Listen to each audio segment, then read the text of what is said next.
Japan Journal, the internet's #1 English language weekly online cybercast from Japan. Japan Journal with Mal Adams. We recording. Hit me with something. I'm rolling right now.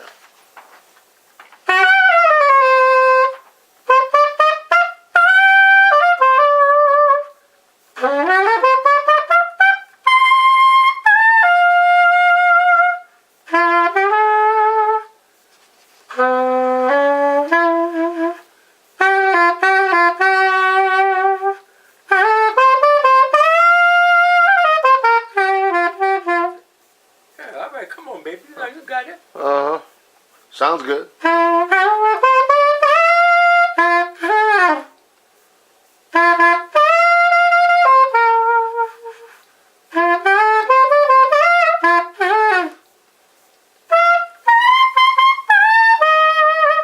Birds, you never heard it on this. Are you going to do this number at the...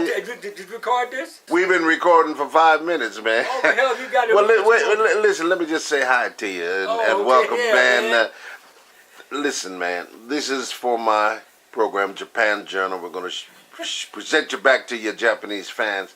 But I got to say, man, welcome to another edition of Japan Journal. I'm here in Las Vegas, in beautiful Las Vegas, at the home of my good brother, Don Cunningham. And man, words are insufficient to describe the time that you've shown me and your hospitality, man. I just thank you. That's all I can say, man. Go, man. Go. You want to hear more? Are you going to do what you're playing here? This is your rehearsal for the show coming up on... No, I won't be doing this. You're not going to be doing this? No, I'm going to be doing this. This will come up on my dear friend, Brother Horace Silver. Man, I've been so interested in hearing your relationship with Horace Silver, man. I have never heard anybody talk about him. I love his work, but you've given me some insight. He was a heck of a dude, huh? Well, he's a dude, man, that you'd have to love once you meet him. That's what it sounds like. I can hear your love for him, you know. That's the space he was in. Yeah. It's the space he was in, man. He was very beautiful, man. He'd eat me out of house and home when he came to see me, though. I told him, that's too much cornflakes, man. Yeah, right. Damn, man. Like you did me. So you've been down this road before, huh? Your place is great, man. This is a beautiful thing. Let me just share something with the people before we get too deep into this thing, man. I'm reading something here that someone wrote about you and your lovely wife, Alicia, the Cunningham duo, man. Give me a minute here. This is something reference to your Grammy nomination. Star performers that have reached the peak of their artistry, yet they retain an inspirational respect for the common bond that they share with every other artist. Don and Alicia Cunningham performances are the embodiment of all the qualities that are necessary for nurturing, promoting, and preserving the art form of jazz. That's your story, man. That's a honorable tribute, man. Well, I was very humbled by it, I tell you, because it was coming from a great artist himself. That's Okay. Milt Cannon of the Prescott Jazz Society. He's the president. Mm-hmm. And he heard me and Alicia 5 years ago. And man, he never stopped booking us. He said, man, I don't really love the music. I love the camaraderie. He said, man, yeah, you two are just made for what you're doing. Absolutely. Some people went as far as to say, when you look at you up there, it's like a marriage made in heaven. I said, it was. It was indeed, though. It was. I felt that way when I first met you almost 35 years ago in Tokyo, man. And, you know, I'm here with you, and we've had a 30-year gap. We haven't looked upon your face in 30 years, man, and it seems like yesterday. You guys made such an impression on the Japanese people, but also on the foreign community as you mixed around, and people just love to see you guys come to the events and the parties. That's where we met, you know. Yeah. And it was you were like regulars in Japan. We had our community when you guys would come in, and you were like, "Hey, welcome back home," kind of thing. It felt like, you know, I can't say enough about the Japanese people. Yeah. They are just so warm and ingratiating, man. They just, if they love you, they treat you like they love you. They really do. They really do, man. They don't dig you. They don't get out. They don't come down with all of those four-letter adjectives of what to express to you how they feel. They let you know by their silence and by their way of staying away from you. And that hurts more than any words. Sure, you're right. That man's your actions. They ignore you. Yeah. Yes, Rather than offend you, they'll shine you on, as we say. Yes, and I love that. They're polite people, so if they don't have anything polite to say, they won't say anything. Man. Yeah. That lets you know, right? Yeah. But you've never had that problem, man. You guys have come back year after year after year after year. You played the best rooms, the best hotels, supper clubs. And we were proud of you, man. We were proud. Look at this guy working his way through Japan like this. And I tell you something else, Milt. Okay. Milt, sorry about that. But you calling me Bags now, Milt Jackson? You think this guy's got so many cats? That was another one. That was another one. He was my buddy, man. I love Milt, man. Did he influence your vibes? Sure did. Did he? I got to tell the people, you're not only a jazz vocalist, but you're a multi-instrumentalist, man, and it's an amazing thing. And I keep praising you. I'm impressed. I don't give false praise, but you don't consider yourself a giant. But I don't. Leave that up to us, man. We consider you a giant, and that's why I'm happy to be able to get this interview with you, exclusive interview. And we let the people know who's the man behind the music, man. I understand. Okay. I understand, but, you're a humble cat, so I understand. I always felt like,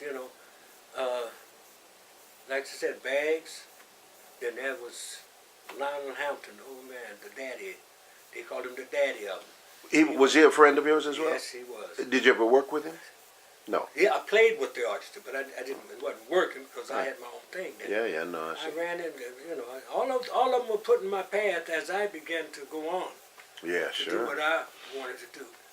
Terry Gibbs, another one. I like Terry, man, but and then of course Cal Jader. Wow. Because Cal brought me into the Latin mode. Wow. And, Afro-Cuban rhythms and stuff. Yeah, man. So it was. I've had a lot of influences, to say the least. I want to take you back, and we're going to tell the story as it evolved from your home in St. Louis. Miles Davis and Clark Terry and all them cats are your homeboys, right? Yeah, Clark, man. Met him in Switzerland for the first time. Really? Yeah, mumbling his ass off. He's a mumbling cat. He got famous mumbling in the music. Funny cat, man. I was privileged to have contributed a segment of my Miles interview to his documentary on his deathbed, man. He did his last piece, and it was a beautiful thing. One of his young proteges was making a documentary on him, and Dizzy had given him a copy of the Miles piece that I did, which included Dizzy. And Dizzy said, man, you need to see this Miles proclaiming you as his idol. And you would know the relationship. Clark is a little bit older than Miles, right? Yes, well, I didn't know. Yes, he was. Yeah, I guess he was. Yeah, a little bit. Yeah. And Miles, as a young cat, would be mentored. Yeah, because Clark was out there with Ellington and Eckstein, right? And Basie. Oh, was it Ellington? Okay. Yeah. But Miles told me that Clark used to come over his house and ask his father if he could take Miles to sit in and do sessions, man. So there was a gap in the relationship. Yeah, yeah. And of course, Dizzy was his idol. But you've seen them all. You've worked with them and befriended them, man. Before we go back, let's go forward. I'm here this week to do the keynote address at the Las Vegas Juneteenth 2017 celebration weekend, man. And I'm privileged to be MC when you're going to do your performance coming up on this next Sunday. Yeah. Tell us a little about what are you going to be doing, man, for the people? Just a kind of a tight little show. I only got about 20 minutes. Okay. If that much. Because there are many other performers that's going to be on there. So, they want the straight ahead. Sure. And you're going to put your show together after this interview, right? I think, to get ready. Huh? Oh yeah, well it's pretty much together. You got your band already. I got my music over there. Mm-hmm. What are you going to? So, but I'm gonna open up with my buddy Horace Silver's Nika Stream, and then I'm gonna do my own composition that was assisted with me, my beautiful wife Alicia. Yes. Make me a sweet potato pie. I'm dying to hear it. I've never heard it, man. I used to get on Bags because Bags all the cats that I knew that knew him said, man, he can cook. I said, Bags, but he's a better baker. Man, man, he can bake, man. And so when I saw Bags in Japan and we got together in the hotel room, he came up to see me and Lisa. Okay. And we sat there and we were talking. I told Bags, I said, yeah, I heard you're a pretty good cook. And he said, yeah, I love to bake, man. I love it, man. That's what I do when I go home. That just me after I get away from all this, I like to bake. It settles me down. I said, well, I do the same thing, Bags. I said, but Elise, I gotta say, she's pretty good too. She makes fruit pies, potato, apple, things like that. Yeah. Cobblers. Sometimes our cobblers are a little watery, but that's another issue. yeah, but that's from her heritage, Yeah. We've got different heritage, but Hispanic sister, man. they come together pretty good. Mm-hmm. Yeah, especially when we put that hot sauce on those chitlins. Boy, she tears into that like they tacos. I said, no, you are not Mexican. Mexican sisters have chitlins. Yours did. They got another name for it. I forgot what she called it. Okay. But machudo or something like that. Okay. But I told Bags, I said, hey man, my specialty, man, is potato pies. I love sweet potato pie. Man, that's my specialty also. I said, well, really, Bags? That's great, man. I said, but I can tell you now, Bags, I don't think you can cut me on that now. You can cut me on them vibes, but you got to stand back on that pie. Man, my recipe for my pies is in the White House. Sounds like it, man. I said, no stuff. Yeah. In the White House, Bags? No wonder, man, that Clinton got impeached. Yeah. Good. Eating your pie. Yeah, he's a great cat, man. I met him. We hung out in Tokyo when he came with the what's the band? The Jazz Messenger. No, Jake. What's his quartet name? With John. And brother on bass. Oh, just what, John Clayton? Pianist. John. Oh, for the modern jazz. Yeah, quartet. modern jazz is what I'm trying to say. Yeah, he they came to Tokyo a lot with that group. Yes, absolutely. And that was a classic act, man. Yeah, John and see who was the bassist was. The two brothers. One was bass. One was the. That was later, man. Yeah. That's what I'm talking about. Yeah, but Connie K. Connie K was on drums. Connie passed away, so then the drummer that fulfilled him was oh gosh, what was his? Heathrow is the cat I'm talking John, about. No, the bassist was. Bassist was Percy Heath. Percy Heath. Yeah. And then his drummer was his drummer was Heath. Something Heath. What's it? Well, Percy had a brother, man. That was his brother. I thought he was a horn player. You saying no, he was a drummer? Okay, so he's Jimmy Heath, I think so. Yeah, that's his name. And he played. Jimmy played with us before. Is that right? Because they all lived in L.A. But Bags was something, man. Brilliant cat, man. Now, don't tell him that, man, because he knew it. Oh yeah, he knew it. He knew it, man. Totally self-confident. He's over there now. I get vibes now. He over there now trying to. He's telling Stravinsky he should have played on his tunes. He's up in heaven with all the classical cats. Said, man, you wasn't playing nothing.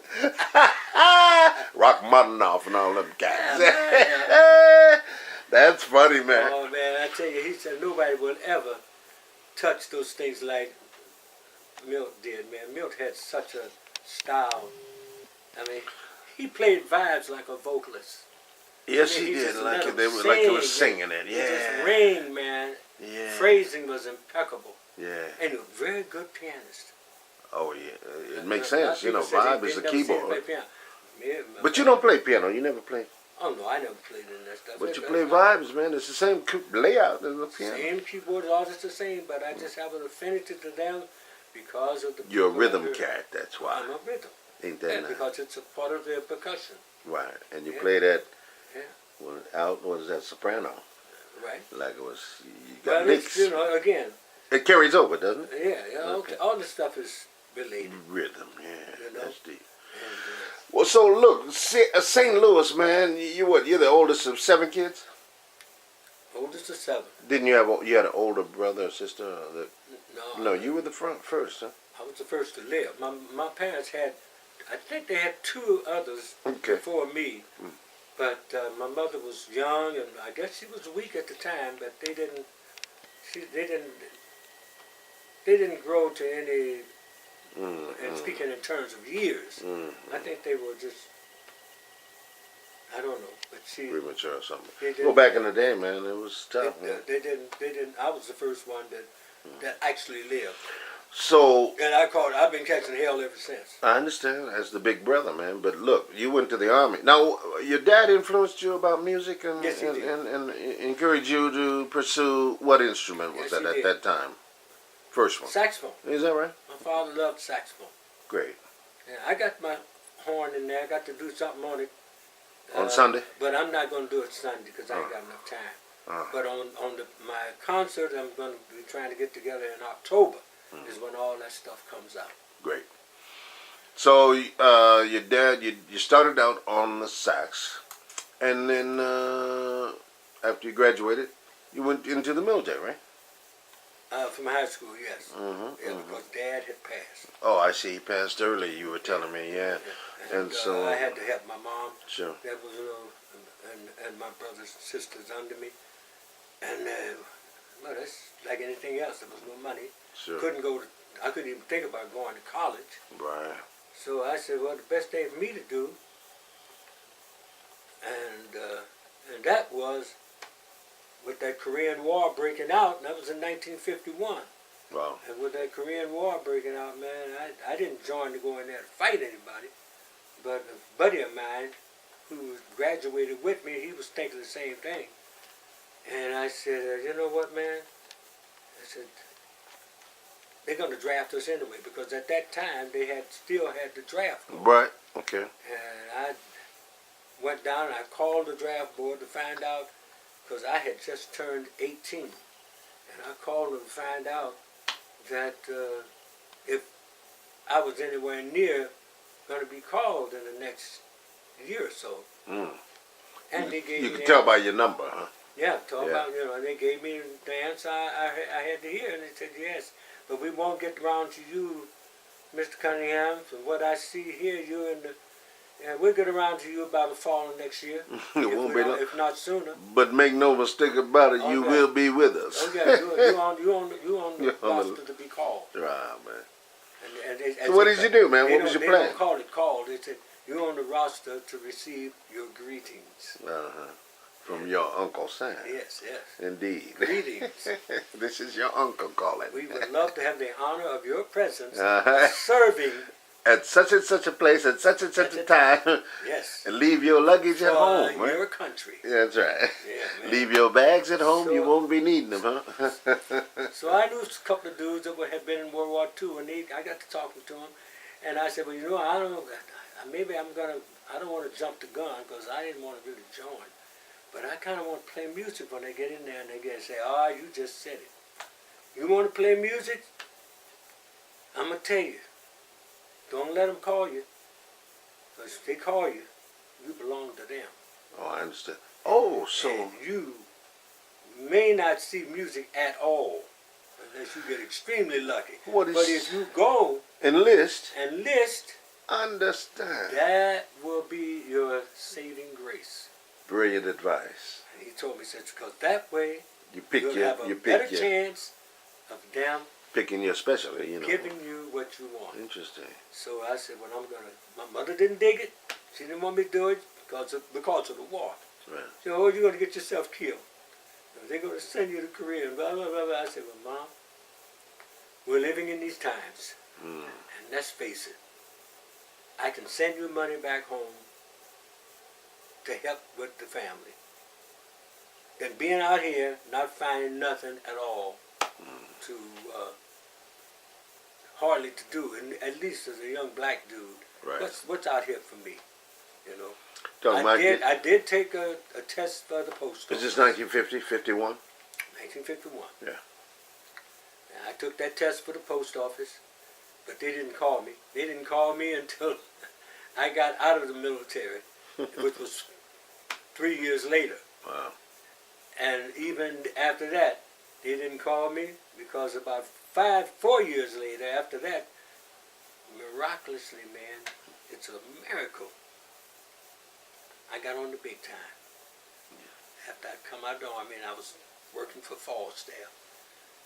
And then this young singer, Chances Are, came into my life, man, because he was appearing in St. Louis, and I didn't know anything about him because I wasn't a fan. I was too busy into Diz and Miles, and Bird. So I didn't know anything about these pop singers. And I got that telephone call. Tell the people who he was. Yeah. And so, well, Johnny Mathis. There it is. Yeah, Johnny Mathis. That was your first big opportunity. He asked, we were at the Sands, and he said, if you ever go anywhere after me, just remember, I'm the one who gave you your first big. Hell, he's still big today. Most people would have never thought that he would have lasted this long. Oh, he had a beautiful voice, man. There he is. Here he is, man. He's as old as I am, and I'm not.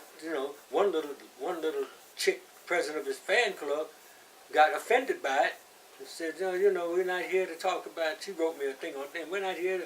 We're not to be gossiping. We're not a gospel ad. I mean, after all, he's one of the greatest singers in the world. As if I didn't know. And it sounds like you're bringing him down. And that's when I cut her off. Oh, man. Said, this chick don't know what she's talking about. And she missed everything I was trying to... The only thing I was trying to convey to her was that Johnny was a joy to be with. But he had... Not only was he great, of course he was great, but he had to have great people behind him to make him be more great. And he chose you? And that's it. He chose you? Oh, when he chose me, he said they had already auditioned about 4 or 5 other, and I know them. I won't give their names, but he had already auditioned. They had already auditioned 4 or 5 of them, and I didn't even know it because I never got the word that there was an audition out for him. But when they didn't make it, the union called me. And you went with him as a percussionist, playing the congas and the Yes. drums. So now your first instrument being a saxophone in the military. Did you play? By the way, did you play in the military finally? Eventually? I sure did. I got into the 63rd Army Band, all black, Interesting. in Louisiana. Today I think it's called Fort Polk. Fort Polk, sure. But My brothers my got time, their basic training it was there. Camp Polk, Okay. Louisiana. And that 63rd Army Band was a reserve band from New Jersey that they called up during the Korean War. They called them up and brought them down to Louisiana to be the band for that post. But you did eventually go to Korea. I sure did. After I was in that band for a year and a half. But did you go with the band to Korea? No, the band didn't go. The Didn't band you? stayed. I went So as you a infantryman. rotation Oh, I see. military, but I went as a bandsman. Okay. On my military record and everything. What- 0175. That was my number. That 0175. You remember the number, man? Remember that number? Band. And were there opportunities in Yes. Korea to Yeah. perform? I went right to the headquarters of 8th Army in Seoul, and to the 8th Army headquarters band. Wow. That's where I went to, So and that's where I. you never made it to the front line, huh? You entertained the troops and played the ceremonies Well, and stuff. I didn't entertain the troops. I entertained the officers in the officers club with with the combo. Interesting. And over there we were doing bebop, cause doing 51, Charlie Parker and Bird. I used to tune in, getting along the shortwave radio. I used to tune in the middle of the night and listen to Birdland coming in live off of 48th and Broadway. Man, you remind me of right now saying that is John, maybe you knew him, the Scat brother, John. John Hendricks. John Hendricks said My the brother. same thing. I saw a video. He My was saying brother. the same thing. You knew him, huh? My brother. I told John. You last remind time- me a bit of him when you're scatting, though. Well, he was one of my great influences. Interesting. Yeah. John takes no prisoners. Bad boy, huh? Yeah, bad boy. And man. knowledgeable- I just wish knowledgeable like, cat, I man. wish like hell I'd have a chance to get up there with him. Now that would be an honor. Well, someday you will. Well, I don't know because I've heard that John is not too well now. He's I think he's in his 90s now. So that ain't much more time. But that's He's suffering from. so he was somebody about 10 said- years older than you then. Yeah, maybe. You're mid-80s right now, right? Okay, so. About 4 or 5 years older than me. Maybe he could be. If it's not in his 90s, he's in his late 80s. But I sure love John, man. And You look great for 85, 86, 85. I don't tell my age on the thing. I already told it, man. I'm gonna have to sue the network. NBC, That's CBS, This is NHK. This is Japan Journal. We don't deal in contracts and suits. If I got you there, I'm rolling on you, buddy. We don't have no erasers. Yeah. But anyway, you're my big brother by some 13, 14 years, I know. And But I didn't tell you okay, that after I got in the 8th Army Band, I met my man Ed Thigpen. yeah, you drummer told me. with the Oscar Peterson Trio. Wow. And of course, I met him when he wasn't with anybody. We were in the band together. He was sleeping in the next cot In Korea. in Korea. Wow. That's why I met Ed. And Was that all black as well? No. no, it was The mixed. mix, That was yeah. the first mixed band I'd ever been in. And I would sit there and practice and look at them white boys. And I'd say, damn, that's right. No, they say Louisiana no more, boy. Come on. Yeah. Never went to any mixed schools. All my schools were black. All of them. Teachers were all black. That's a good transition point. Let's go there because I've heard so much this past week spending with you, man. There's just so much information about it. I was interested, and the reason I'm interested because in my speech coming up, and I told you we're going to talk about. Sometimes it was better to be in an all-black school because your teachers being black, and they're going to teach you information, history, and cultural history about yourself that you're not going to learn in the integrated school. Yeah. So I'm dealing with slavery and Reconstruction on up to Obama and Trump in terms of our mission coming from that time. Right. But what you told me, I found very interesting, and I remember hearing my grandmother, in Talladega, in all-black school. She was a teacher. The lessons we got from our black instructors, we don't get anymore. No, you don't get them anymore. And I Talking don't about know Crispus why Attucks, the first the first black cat to die in the Revolutionary War, man. In the Revolution. And these young folks right now don't have that history, and I'm going to speak on They it. don't even come close to them, Yeah. They don't come close to it. But you got it. But I got it all, man. Just like I was saying the other day, man. I said, shoot. It was, I don't know, they would look at you. They come in there, man, and they had their program tight as a goddamn skin on a cucumber of how they gonna teach you. And if you mess look up, they right talk at to you you and like say, your uncle, huh? Or your daddy. Boy. And I want to say this to some of my brothers sitting out there that's got all this, the little dark brothers and stuff, man, and got all this stuff. The only thing they don't wear, they don't put the bones back in their nose. But I tell you one thing, you nappy-headed, cotton-picking Negroes, only looking at yourself as being the only cats. They got some brothers out there look like me that's making history. Making history. A lot of the powers that be ain't going to let you know all that. Television has a lot to do with that. Dividing. Dividing them, man. They have divided our not only the country, but the race too. Our race. And but fortunately for me, my talent got me over much of it. Because I just said, hell with all of y'all. I'm playing some Bird. I can't play. You don't want Bird here? I'm sorry, you shouldn't have hired me. You got Bird.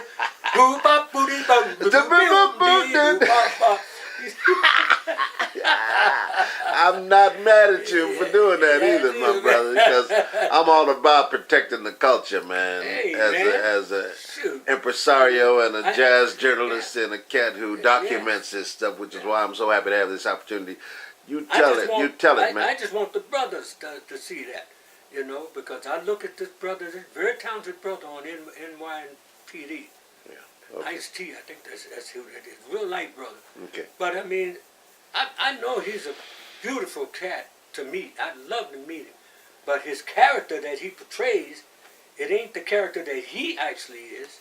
No, it's the character to make them understand. And now he might look light and that kind of stuff. He may be mixed, But man, look at him, and they got him, man. He's doing his thing, and he's not. Got his swagger going he got on. his swagger going and all that, man. And that's supposed to be the black image. The role model. Yeah.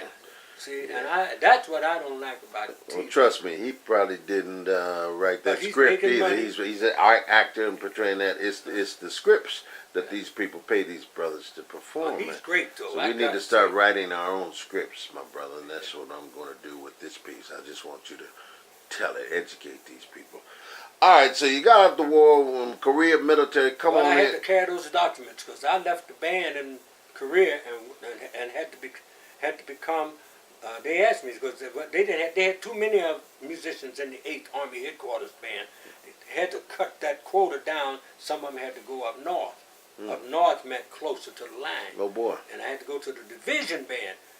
One cat told me a long time ago, Don, if you ever get in the band, stay in the headquarters band. Don't let them send you to a division band, although they need you. If there's nothing you can do about it, you can't help it, that's fine. But when you go to division band, you're going to have this horn in one hand, and you're going to have a weapon in the other. your M1 in the other, or your carbine in another. And that's what happened to a lot of those brothers over there in the 7th Division, and in the 25th Division, and the 24th. What you know 24th was all black. What do you know about the M1? I had the M1 in I ROTC. trained on the M1. That was the weapon we had in ROTC when I was in high school. Cause it was a carryover from World War II and Korean War. We used to have to break it down blindfolded, man, in 48 seconds. You know how to break it down? Yeah, we broke it down. But the carbine was mine because I was military. I was infantry. I was artilleryman. Artillery. 155 Hauser, that big sucker. And when they pull that chain, man, after you put that shell in there, you better grab your ears. Is that right? That something when it goes off, it shakes the ground.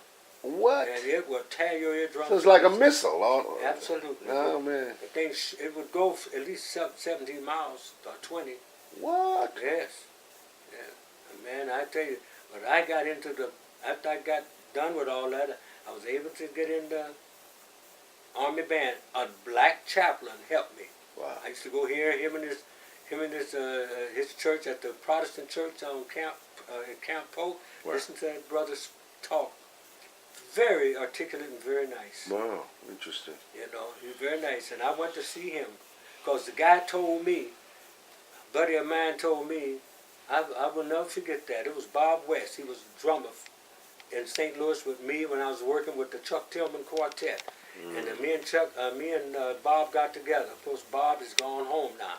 But when we got together, Bob said, "You know something, Don? Do you know who the most powerful man in the military is?" And I said, "No." And he said, "Oh, man." I said, "You talking about the general? Oh, man, hey, man, everybody knows that." You know. He said, "No, it's nobody in high ranking." He says, "The most powerful man."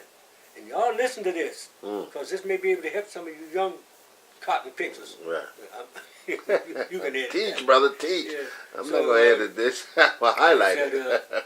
He said, the most powerful man in the military, chaplain. He said, you go see the chaplain. If you got any personal problems, anything that needs to be taken care of, see the chaplain. He had influence. He can pull strings, man, that nobody in the White House can pull. Great. And he did. Flash forward, brother. Flash forward. I met you in Tokyo, had to be what, late 80s, mid 80s, something like that. And your beautiful wife, Alicia, I hope she's watching us now from heaven. I think she's probably, listen to her, see? She's here. This brother is so spiritual, folks, you got to know. He's taken me through some interesting discussions and revelations about spirituality, parapsychology, and all this stuff, man. We're not going to go into it here, but you're an amazing dude, man. You've taught me something, I'm telling you. I don't understand it. You knew. And you said Alicia's sitting right here? You feel her presence? Sometimes I don't have to feel anything. I just know she's here. Right. And as a man now, you would think, oh, man. Her and my guide. You have a guide, yeah. You told me about her. And that guide's been with you? Since I was anything. Right, okay. Yeah. That's a whole nother thing, man. But They know everything ever was and everything that you'll ever be. They know it. without getting too deep, this is something beyond religion, which is created by man. Religion you know what is I'm just man-made. But you're talking about, It's religion we need it here on this earth. well, it's on a this guide, earth. you know, it's a guide. Doesn't Sure. mean nothing in the afterlife. In this particular physical realm, Yes. and we need the guidance Yes, we of need the religion. guidance. Okay, I got you. I study Buddhism, man. You So, got that right. man, but I bonded with you through your spirituality thing this week, and it was beautiful, man. I didn't realize, but I'm a communication cat. But you're talking about parapsychology, man, and spirituality, and understanding those that have gone before you, that are into the other realm. That's reality to you. You know that's real, huh? It is as real You're living it. as me sitting here looking at you and you looking at me. Because Interesting. this Share that, is, man. is what is not real. Thank you. This is an illusion, This isn't is it? an illusion. Buddhism teaches us that, man. Yeah. This is just an this is a illusion. joke. You're fooling yourself if Just you an- put your trust in this nonsense. And nothing lasts. It's all horn won't entropy, last. baby. It's all heading toward destruction. Oh, You can't avoid it. even this house. You were born in this world to die, right? And passing through. And in order to die, you have to die. But death does not mean that The you end. Oh. are dead. No. We don't die, not the soul. The soul carries There is on. no death. Right. You see, But I hear death you. only means change. That's what the word means. That's Form. why I wore that shirt of Obama, Mm-hmm. President Obama. Change. That's what it means. That's key. You go from one dimension to the next. How many of your partners in jazz, Herbie Hancock and those cats have been studying Buddhism and stuff, and Miles is a spiritual brother, but he never spoke about a religion per se. But have many of your colleagues over the years who are into the music, into the art form, understand that? Yeah, many of them. How about Horace? Those Horace are- Silver, your buddy. Man, you're talking about. It's the musicians who are the most religious. I think so. Coltrane was a saint, Yeah, man. yeah. His cat was a prophet. It's them because they have the moment in time to sit and reflect on their instrument and what they can bring out of that instrument that's going to be as musical and magnetism that it draws others to listen to you. Sure. They only know that only comes from one place, and that's beyond. The Bible gets close when it describes, little David, play on your harp. Yeah. That's something. So, music is what I want to talk about, and how spiritual it is. And as you perform your study, the techniques of music are compatible to the techniques that we need to understand the spiritual realm.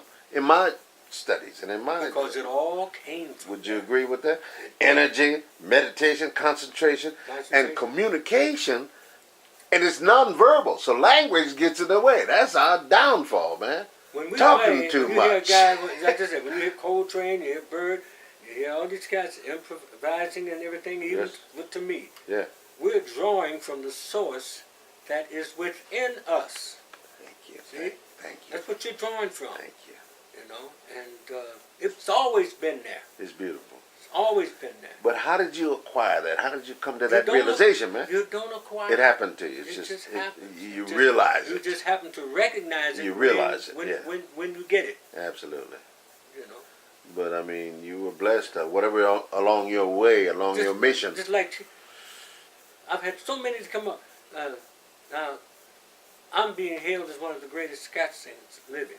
You are And that. I said, question. and yet I've had so many people saying that. Well, I attribute one thing to that. I grew up with it. I started listening to it when it was at its peak, talking about the 40s, the swing era. And right on in from Give me some names. Who were you listening to? Scatting. Back in that day, there In were that day, it was few cats. Cap Calloway, Okay. and it was Pops. Can't leave Pops out. Pops. Yeah, but you need better to see ya. Wrote the book on it, didn't he? You know, because and then there was then the other cats that came on is what's the other one I was thinking of before? Yeah, King Pleasure. You know, Great cat. You know, then we had Eddie Jefferson. Oh, he was bad. You know, so I mean, Is these guys. it Moody's Mood? That came from King Pleasure wrote that. Okay. But Give me some of that. What did we say, man? what he was saying, King Pleasure, Moody's Mood came from James Moody, That's what I'm saying. the wonderful elder man. You James can come Moody, in and play now. if you Boy, want James to. Moody, not only could he play, but he could scat too, boy. Really? He's a hell of a scat, man. Diz told me about him. Yeah, is that right? Yeah, man. And of course, Diz. But you're famous for your scatting, and it's kind of your I own. took it from Bird. I took it to a different level. Exactly what my point is. You made it yours. Yeah. You have an original. You're scatting the technique Right. and the art form of scat, Yeah. but you're speaking something different. Yeah. Give my people some. Let the Japanese see a little Yeah. bit, man. Come on. Beep. That's it. Mm. Beep. That's it. Beep. Beep. Beep. Beep. Beep. Beep.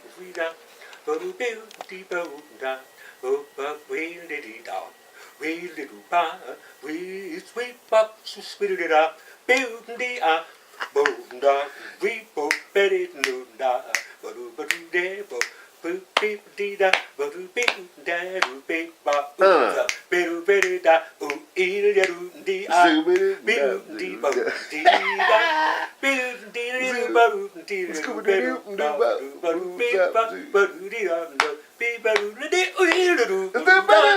Yeah, man. That's enough, man. Yes, sir. Yes, sir. Oh, we'll see some of that on Sunday. You gonna do we'll it? see some Okay. of those. Listen, I gotta tell the people, I man. love to put people on. I gotta tell the people about when you took me out the first night. I came in into the jazz club to meet your band and to coordinate the schedules and stuff. Yeah. And you know, I'm a clown. I'm an MC more than anything. And I got up on stage and did my theme song, A Train, right? And started scatting. And you turned them down. The cat said, Don Cunningham, come on up. You said, no. And I said, well, give me the mic. Got up and started scatting. I'm telling this to the folks. And you couldn't stand it. You said, oh, now you got up and took the mic from him and said, now you messing in my territory. And laid them down 36 bars. Uh-huh. Oh, man, it was beautiful. It was beautiful. Well, man. you know, it's like I said, it was. That's what you do. It's not about. I've learned in the years that I've been doing that. Yeah. It's not about thinking that I'm so hip. No. I'm such a giant. It wasn't I in can that. cut any ass. You know, it's not about that. It's about the creativity of the music. My friend Oliver Nelson. Oh man, went to school with Oliver. Yeah. You know, he wrote "Stolen Moments." Do boo beep bop boo dee da boo doo ba. Oh man, Oliver. Tell me about a little bit more for those that don't know, and I'm not that deep, but was he also instrumental? He was an alto player. Alto player. And a great composer. And a hell of a composer. Because he's done work that he didn't even perform for other We went to people. fourth grade together. Oh, you Went to school serious? together. Really? Yeah. I didn't realize he was from. And man, we had so much fun, man. We used to stand in the bathroom with our little horns. Because the bathroom was like being in an echo chamber. Oh, okay. And we played, at that time, this was in the real early 50s. And at that time, what is his name? That's this tune called Tippin' In.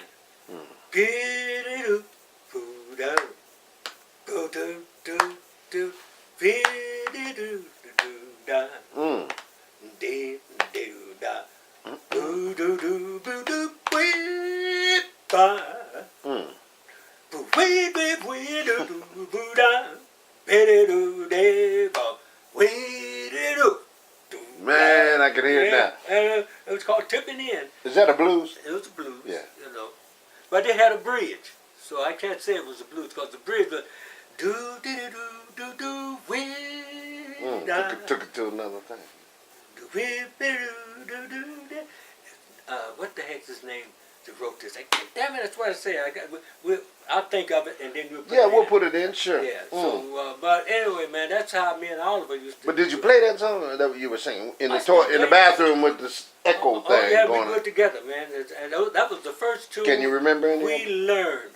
That's the first tune we learned. Can I've you- never played it on here. Oh, okay. But I tell you, you know, it's those were the training days. That's good music, man. You know, That's the stuff we need and to then preserve. and as we protect. got as we began to grow on, then Oliver, man, he just went on, man. He went with Louis Jordan and the Timpani Five. Man, he's great, man. And then he went with them, and then he went off with his own thing. Now, wait a minute. I got to ask you. You were in the 4th grade together? Could you see anything? You had no music. You didn't know you were going to be doing music, right? No, we were on there playing tag and shit. Well, He's a little fat cat like you, man. Little I'm fat, but I chubby ain't cat, man. I used to always think, you can't catch me. You can't catch me. Man, I couldn't get away with him. He was quicker than I ever thought he was. But he loved trains. I used to go to his house, man, for lunch. Have lunch, and then after school, I'd go with him to play with his trains. He had them big Lionel monsters, man. Had 2 or 3 of them. Because his family, when Oliver was a kid, man, he had all that stuff. Sure. And the last time I was at Oliver's house in life, he was living in Los Angeles. Up there where Nancy Wilson and all them lived, out overlooking L.A. And he took me to his home, View Park, where he lived. And he took me to his home. Me and Elisa, I wanted Elisa to meet him, so I took Elisa to introduce her, because she liked his music. And man, he took me in this way. Before we got ready to go, we was on our way to Puerto Rico. And he said, Don, come here, I want to show you something. Man, he took me in this room. He took his engineer cap, put it on his head. I said, man, you even got the uniform to go with it. Train man. And he had trains all through there, man, with little towns, you know. I'm zooming in on your trains as we speak down there. I got them from Japan. See, is that right? Yeah. The bullet train, huh? Yeah, no, that's not a bullet train. That's a little commuter train. Well, the commuter train. Yeah. But I see you got I your little found that, stuff. man. I found that in one of the little toy stores, and I told Lisa, I'm gonna get that little train. That's right. Because I love trains. Well, listen, man, we keep talking about Lisa, but let's introduce her property. The Cunningham dynamic duo, man. You were looking for a singer, is that right? You're putting a band together? Is that how you guys met? No. Okay, tell me how that happened. Now that's where my ex has to come in on this. Because like she even told me when I ran that story down, she said, you know, it's good we don't know what tomorrow brings. She said, because had I known that, I would have never gotten involved in getting you to leave St. Louis to live in Los Angeles. But what happened is, she didn't want to live in St. Louis anymore, and she used to ride me about it. She said, you've gone as far as you can go here. You're in the Playboy clubs. You're doing all the country, out in the country clubs and the stuff. country clubs, Golf, you know. And she says, and you're in with all these other people. And she says, but this is it for you. You know, because there's no big industry here for music. You know, this is a city of medical, lots of medical schools there, and the shoe factories for people. But no, they got a good music program there at St. Louis University. Right. She says, but you got to either leave and go to New York, Chicago, or Los Angeles to get anywhere in music. You know, or go down New Orleans. She says, so Don, you want to do jazz. She says, we should have stayed in New York. But no, she said, but she got a job. She saw one Sunday, she saw an ad. It said Los Angeles needs school teachers. Wow. Well, that was right up her alley because she's a school teacher. Good. She took the test. About 3 weeks later, they accepted her. Wow. She got the job. I said, well, hey, babe, that means we got to pull up house. We had to sell all our furniture and stuff. But the kids were born. I had a little 4-year-old girl and a 6-year-old son. I said, what are you talking about? You putting me, I got to break up my group? She said, listen, sometimes that's the way it comes. Now you can stay. You don't have to come out there with me. I said, oh yeah, right. Then what are you talking? What are you talking? So I took her out there. And I came back home. Really? Because I had my kids in St. Louis. I left them there with my aunts till I got her situated. And I came back. Well, that calling every week and all that stuff and talking to the kids on the phone and all that. I said, no. I said, your daughter needs you. Your little girl needs you. I said, now, little Bink, my son, he could stay with me if I was separated from him. He's a little boy. I could deal with him. But that little girl needed a mother. So I said, you know what? I know you're not trying to force this on me, but it's what has to be done. So I tell you what you do. You wanted to live there? I got to break up all my stuff here and come there. Start looking around for an apartment for both of us and the children. And that's what she did. Interesting. And that's how. Now, when I got there, I didn't know nobody. It was Ed Thickpen. Ed Thickpen, my buddy from the Army, he was already done, went to New York. Tried to talk me into going to New York with him when I first came home, but that scared me. I Really? said, man, I didn't know nobody in New York. Just like Big city, LA. yeah. LA scared me too. I didn't know nobody out there, man. I said, all my partners are right here in St. Louis. He said, man, you're gonna have to make a move, Don. If you want to be anything special in music, you gotta let go to the world. The world ain't gonna come to you. Interesting. You want to go on out there and get it. It always comes down to that decision, doesn't That it? decision. And So let's go to L.A. One more thing. So I said, all right. So Edmund said, hey, don't be afraid about anything, man. I'll put it together for you. I'll help you. Because he was with Ella now. And he knew. We're in the what? He knew the Late 60s? 69. 69. I met Elisa in 1969. Well, I met her in 70. In Los In Angeles. the autumn, in October of 70. And, but I tell you, man. She was already a classical musician at that point, she was wasn't she? classical. Pianist and She was vocalist. a pianist, and she was working with the Roger Wagner Chorale Wow. and teaching vocals at Loyola University. So Team she was team a made in professor. heaven, brother. You guys, the She music was a was professor. down. And when she came and heard me, and her cousin told her about me, said, you know what, there's this guy from St. Louis. I've heard you say you'd like to get away from the classical thing. Because she was getting into Ella. She loved Ella and she loved Sarah. And the one person I never thought she'd pick up on, and this was a Latino chick, she loved Betty Carter. What? And I said, damn. So, but she just didn't have the nuances for the scat thing. She knew, but she said, no, that's a little too hip for me. Going Don. overboard a little bit, she coming said, out of her character, you know. Yeah, she said, no, you, But she eventually got there though with you, right? You yeah, she loved you her brought. she loved her Latin influences. And you guys did a little bit of that stuff with your yes, we rhythm. did. Yeah, you did. Oh, You love that Latin rhythm, don't you? Yeah. I can't think of the sister from Cuba that Lisa loved. I can tell you her name. Man, she sang with Tito Ponte a lot. Of course, I know who you're talking about. her I name. can't think of her name. And we'll think of it. You can edit it on there. Patricia or something like that. But she died, though. Great, legendary sister. Yes, she man. was, man.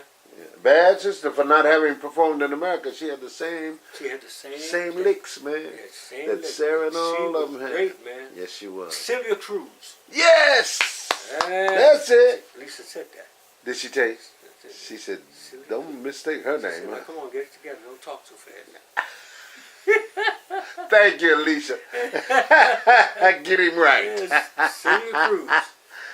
And I said, and all the brothers would say, you know, Lisa, you singing that bebop. I knew Don shows you all that.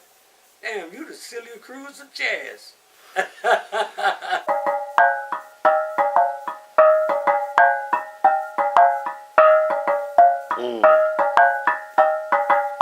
The blah blah blah blah blah blah blah blah dia do.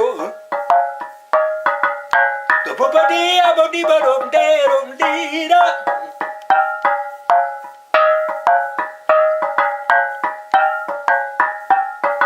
Skitty blah blah blah blah blah blah.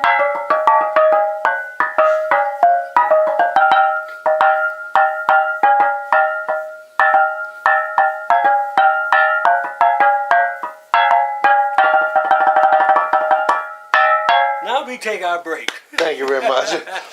One more Pretty good, time. man. I like to see One that. more time. Yeah, that was real nice. Let me. I can show you that right now. be back after this word from our sponsor. Yeah. We'll let you know when we get a sponsor. Yeah, that'd be like I put a Montuno on there. What is a Montuno?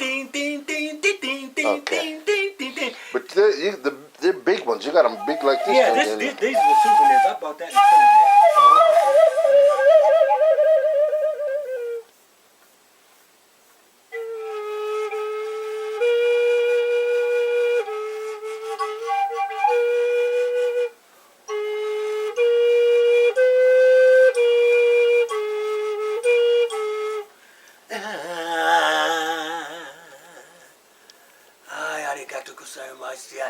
Yes. Thank you. Domo. Arigatou gozaimashita. Thank my Japanese friends and fans. My family. Hope to see you again. Real soon. Don-san. Don't sit that money. Talk trash. You don't have a phone. You gotta get up and say,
Thank you so much for that.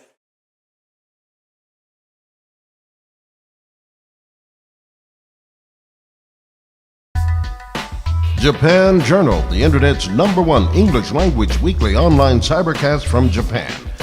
Japan Journal with Mal Adams.